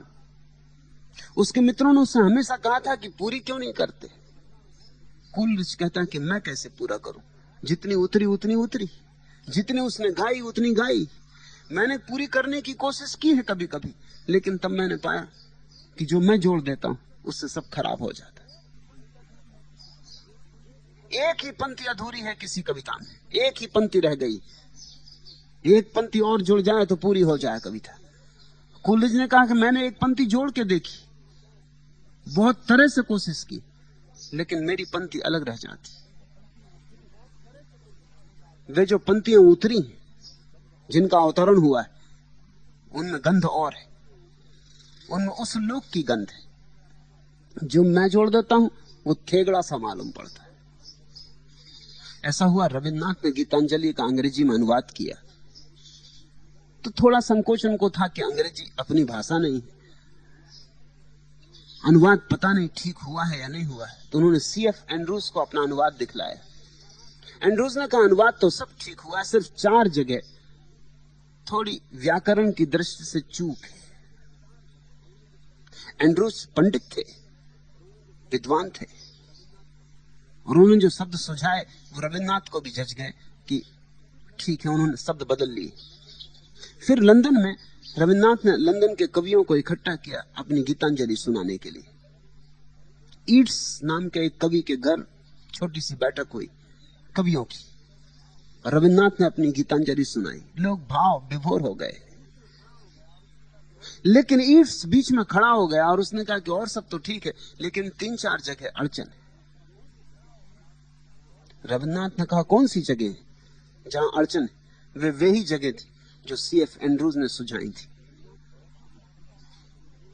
रविन्द्रनाथ भरोसे ही नहीं कर सके कि यह संभव है। रविन्द्रनाथ ने कहा आपने पहचाना कैसे? उन्होंने कहा कि छंद भंग हो गया है, पत्थर की तरह आ गई हैं कुछ बातें। रविन्द्रनाथ ने अपने शब्द जो उन्होंने पहले रखे थे दोहराए। ईट्स ने कहा कि ये ठीक है, भाषा की दृष्टि से गलत होंगे, छंद की दृष्टि से ठीक है, इनको ही रहने दो, इनमें प्रवाह है। ये पत्थर की तरह नहीं आए, इनमें एक तरंगायत सुसंबद्धता है, एक संगीत है, एक संगति है। मेरा स्वर फूटा या तेरे भाव विहंगम बोले। अर्पित व्यक्ति धीरे धीरे अनुभव करने लगता है, बोलता तो वही बोलता, मैं बांस की पोंगरी। कबीर ने वही कहा है कि मैं तो बांस की पोंगरी। तू गाए तो गाए, तू चुप रहे तो चुप। मेरा स्वर फूटा या तेरे भाव विहंगम बोले। मेरा भाग्य उदय है तेरी उषा का वातायन। अरुण किरण के सर है मेरे तेरा सुभग सवेरा। क्या मेरा है जो आज नहीं है तेरा। अबंधा अर्पणस्य मुखम, अर्पण से बंधन मुक्ति हो जाती। ख्याल में आया सूत्र, कुछ अर्पण करना नहीं है, सब उसका ही है, अभी भी उसका है। जब तुम सोच रहे हो मेरा है, तब भी उसका है। तुम्हारा दावा झूठा है, झूठे दावे को हटा लेना है, बस इतना ही फर्क पड़ने वाला है। उस झूठे दावे के हटते ही जीवन में एक नई अवस्था, एक नया प्रभात होता है। तुम्हारे भीतर से परमात्मा जीता है, यही मुक्त की दशा है।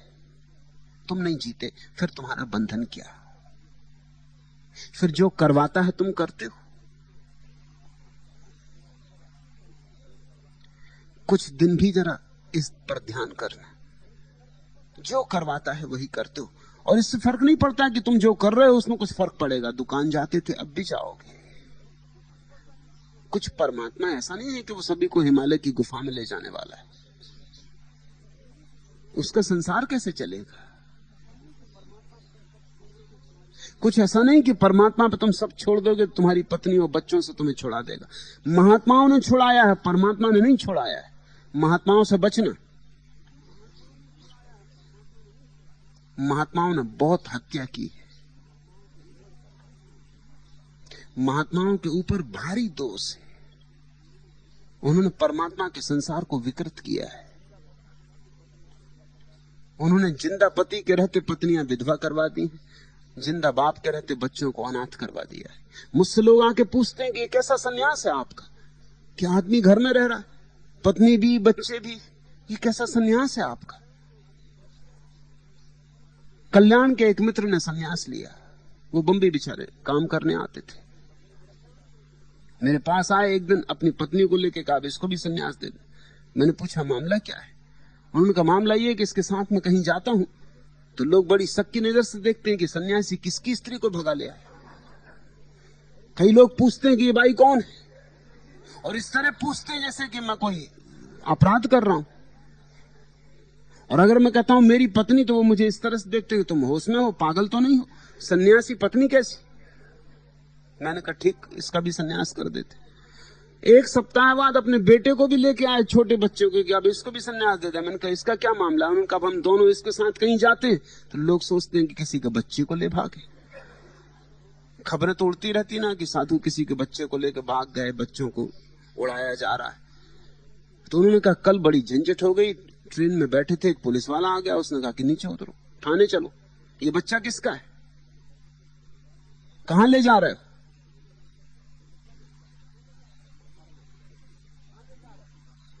धारणा बन गई कि सन्यासी का मतलब होता है भगोड़ा, पलायनवादी, सब छोड़ छाड़ के चला जाए। सन्यासी का ये अर्थ नहीं होता। सन्यासी का अर्थ होता है सब उस पर छोड़ दे, छोड़ छाड़ के ना चला जाए। छोड़ छाड़ के क्या जाना, वो तो फिर नया अहंकार हुआ कि मैं छोड़ के जा रहा हूं, मैं सन्यासी। वो तो फिर नई बंधन की व्यवस्था हो गई, नई जंजीरें ढालनी तुमने। और ध्यान रखना, पुरानी जंजीरें बेहतर थी, नई ज्यादा खतरनाक, क्योंकि पहला इस अहंकार स्थूल था, अब बड़ा सूक्ष्म अहंकार होगा कि मैं सब छोड़ दिया, लाखों पे लात मार दी, पत्नी बच्चे छोड़ दिए, संसार छोड़ दिया, मैंने बड़ा काम करके दिखाया है। तुम भगवान के सामने और भी बड़े दावेदार हो गए, तुम्हारा दावा नहीं मिटा। अब अगर भगवान तुम्हें मिल जाए तो तुम 1000 शिकायतें करोगे कि अन्याय हो रहा है मेरे साथ, मैंने इतना छोड़ दिया और अभी तक मेरा मोक्ष नहीं हुआ, अभी तक स्वर्ग का कुछ पता नहीं, अभी तक अप्सराएं नहीं मिली। कहां है अप्सराएं? कहां हैं झरने शराब के? बहिष्ठ कहां है? और क्या चाहिए? अब सब तो छुड़वा दिया, सब तो दांव पे लगा दिया, बचा तो कुछ भी नहीं, कुछ भी दांव पे नहीं लगा, तुमने कुछ छोड़ा भी नहीं। छोड़ने का अर्थ होता है परमात्मा पे सब छोड़ना। परमात्मा फिर जैसे जी आए, वो अगर कहे कि घर में रहो, पत्नी के साथ रहो, बच्चे के साथ रहो, तो ठीक। और यही मेरी दृष्टि में क्रांति है तुम सब उस पर छोड़ दो। दुकान करवाए तो दुकान ठीक। कबीर ज्ञान को उपलब्ध हो गए, समाधि को उपलब्ध हो गए, लेकिन कपड़ा बुनते रहे। जुलाहे थे सो जुलाहे रहे। शिष्यों ने बहुत बार कहा कि हमें बड़ा अशोभन लगता है, हमें बड़ी पीड़ा होती है, हमारा गुरु और दिन भर कपड़ा बुनता रहे। आज छोड़ते क्यों नहीं? हम भोजन देंगे, व्यवस्था सब हम करेंगे, हम हमेशा तैयार हैं सेवा के लिए, आप छोड़ते क्यों नहीं? कबीर कहते लेकिन वो छुड़वाए तो छोड़ो, वो तो मेरे कपड़े बुनने से बिल्कुल राजी है, उसकी तरफ से तो इशारा ही नहीं आता, वो तो मेरे कपड़ों से बड़ा प्रसन्न है। और जब मैं बाजार ले जाता हूं अपने कपड़े बेचने तो वो बड़े खुश होकर खरीदता है। राम खरीदने आते हैं, कबीर कहते थे, और मैं न बनाऊंगा तो उनके लिए इतने सुंदर कपड़े कौन बनाए। भीनी भीनी बुनी रे चदरिया, झीनी झीनी बुनी रे चदरिया। वो चादर बुनते हैं और गीत गाते हैं। चादर ही नहीं बुनते, चादर में गीत बुनते। चादर ही नहीं बुनते, चादर में राम रस बुनते। ये चादर और है। अब ये चादर ही नहीं है, ये अर्पित व्यक्ति के हाथ से बुनी गई चादर है। काम वही जारी रहा। गोरा कुम्हार ज्ञान को उपलब्ध हो गया, लेकिन कुम्हार ही रहा, घड़े बनाता ही रहा। गजाधर वैश्य की कथा आती, तुलाधर वैश्य की कथा। ज्ञान को उपलब्ध हो गया, ब्रह्म ज्ञान को, लेकिन तौलता रहा। तराजू पर बैठा रहा, जो काम जारी था जारी रहा।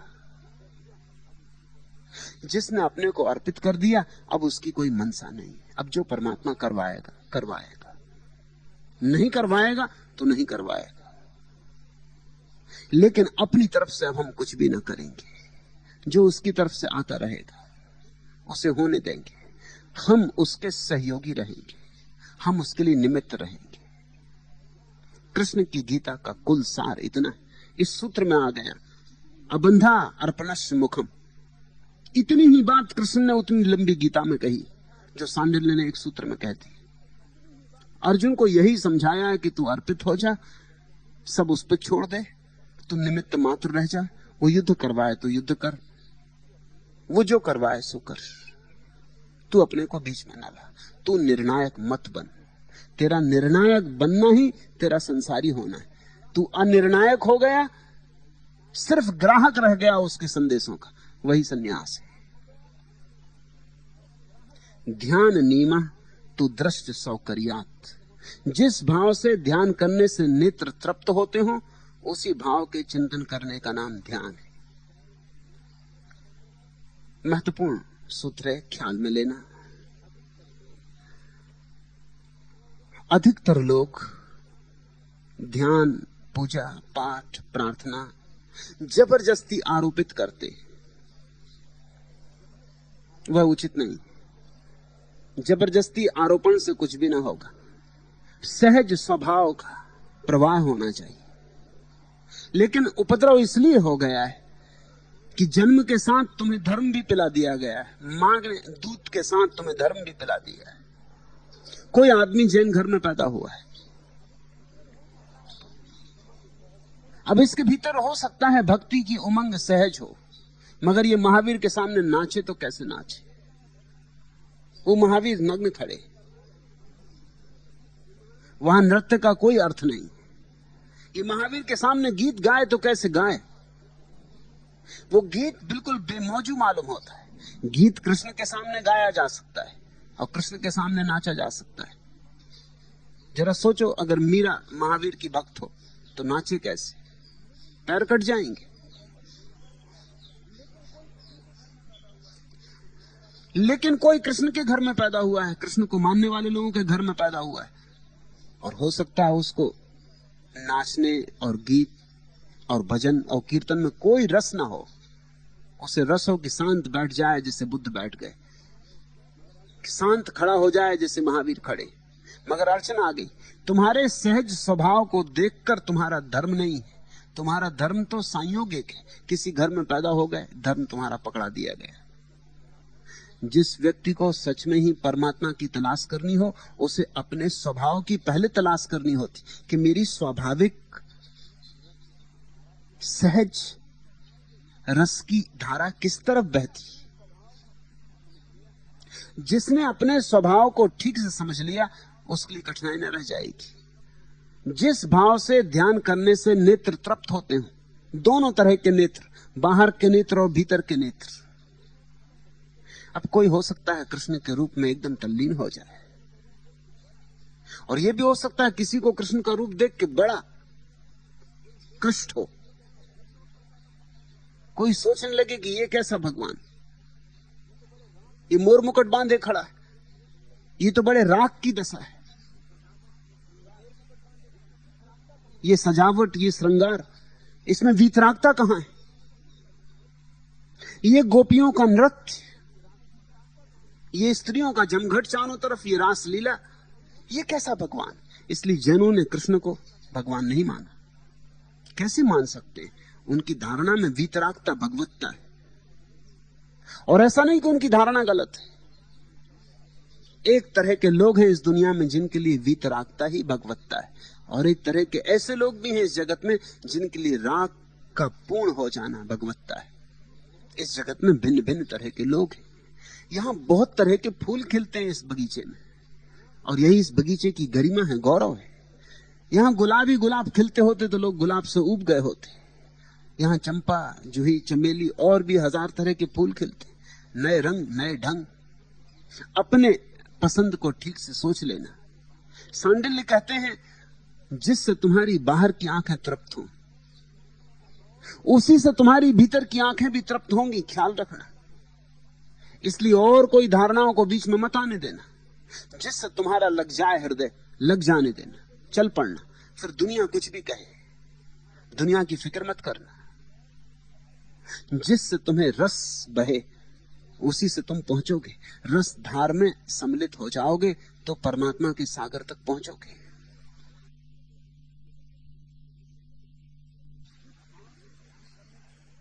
जिस भाव से ध्यान करने से नेत्र तृप्त हो, उसी भाव से चिंतन करने का नाम ध्यान है। पहले बाहर, फिर भीतर।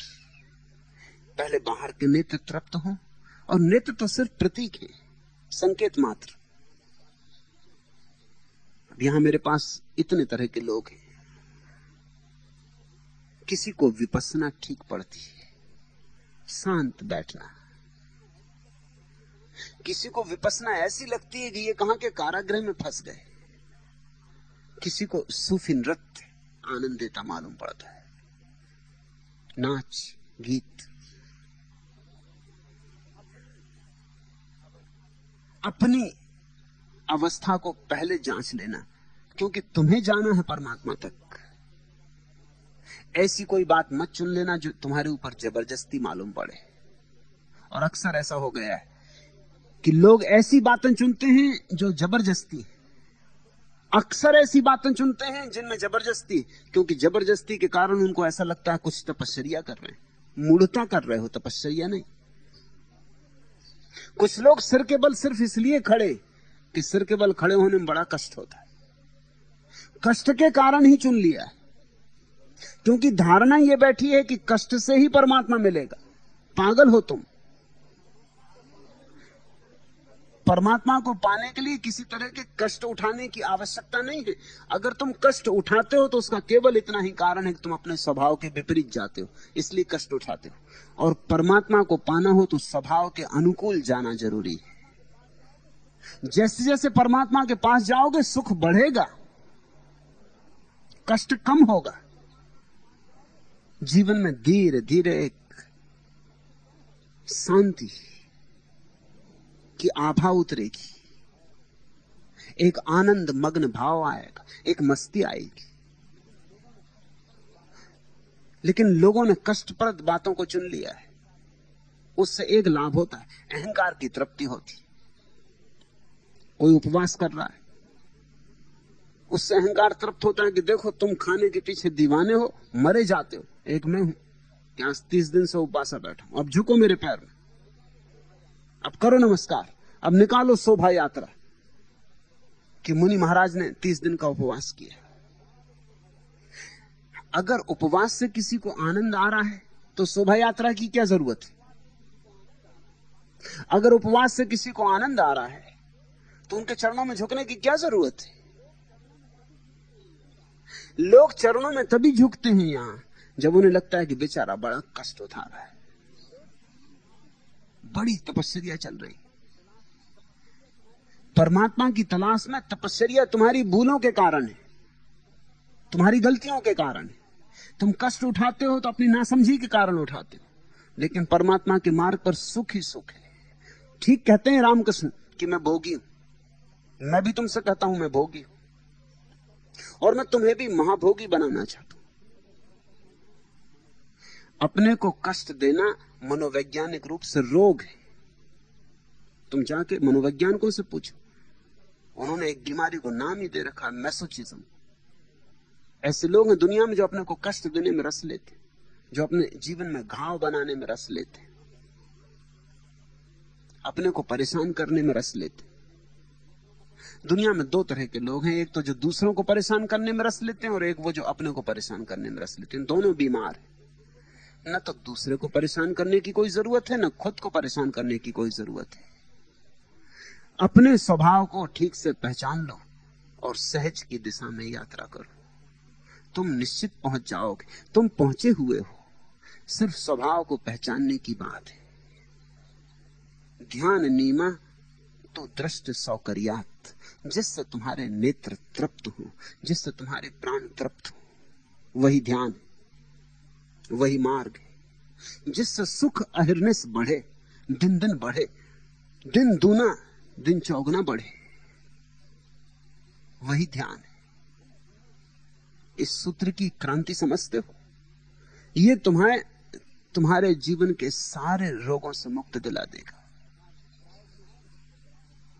काश फ्रायड ने इस सूत्र को पढ़ा होता तो वो धार्मिकों के खिलाफ इतनी बातें न लिखता जितनी उसने लिखी, क्योंकि उसे धार्मिकों का केवल उतना ही पता था जितना ईसाई फकीर अपने को सताते रहे।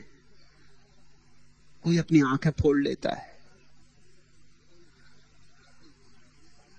कोई अपनी जन्नेंद्री काट लेता है, कोई अपने कान फाड़ लेता है, कोई अपने शरीर को सुखा लेता है, कोई धूप में ही खड़ा रहता है, कोई कांटों की सेज बिछा के लेटा हुआ। ये भगवान को पाने के उपाय हो रहे हैं। किसी ने त्रिशूल अपने मुंह में छेद लिया है, कोई खड़ा है तो वर्षों से खड़ा ही है, बैठता नहीं। कोई रात में सोता नहीं है, जाग ही रहा है। ये रुग्ण चित्त की अवस्थाएं, ये विक्षिप्त लोग हैं, इनकी मानसिक चिकित्सा की जरूरत है। इनकी शोभा यात्राएं मत निकालो, इनको अस्पतालों में भर्ती करवाओ, इनको इलेक्ट्रिक शॉक दिलवाओ। इनकी बुद्धि विकृत है। ये तपस्या नहीं हो रही है, ये केवल अपने को दुख देने में मजा ले रहे हैं। मगर दूसरों को भी मजा आता है, क्योंकि दूसरे भी दुखवादी। दूसरे जब अपने को दुख देते हैं तुमको भी मजा आता है, तुम भी देखने चले जाते हो, तुम्हें भी बड़ा रस आता है। तुम सुखी आदमी को देख के प्रसन्न नहीं होते, तुम सुखी आदमी को देख के थोड़े नाराज हो जाते हो। तुम दुखी आदमी को देख के प्रसन्न होते हो, क्योंकि दुखी आदमी से तुम्हें एक बात पता चलता है कि इससे तो हम ही ज्यादा सुखी। एक राहत मिलती है कि चलो हम बेहतर। तो जब सुखी आदमी मिलता है तो तुम्हें ईर्ष्या जगती है। सुखी के साथ आनंदित होना कठिन है, इसलिए सुखी व्यक्तियों की पूजा नहीं हुई, दुखी व्यक्तियों की पूजा चलती रही। मैं तुम्हें सन्यास की एक नई दृष्टि दे रहा हूं। सुख त्याज्य नहीं, सुख का ही सूत्र तुम्हें परमात्मा की तरफ ले जाएगा। अपने स्वभाव के अनुकूल जो हो वही करो, क्योंकि स्वभाव परमात्मा है। आज इतना है। अगर यह वीडियो आपको अच्छी लग रही हो तो वीडियो को लाइक और चैनल को सब्सक्राइब करें।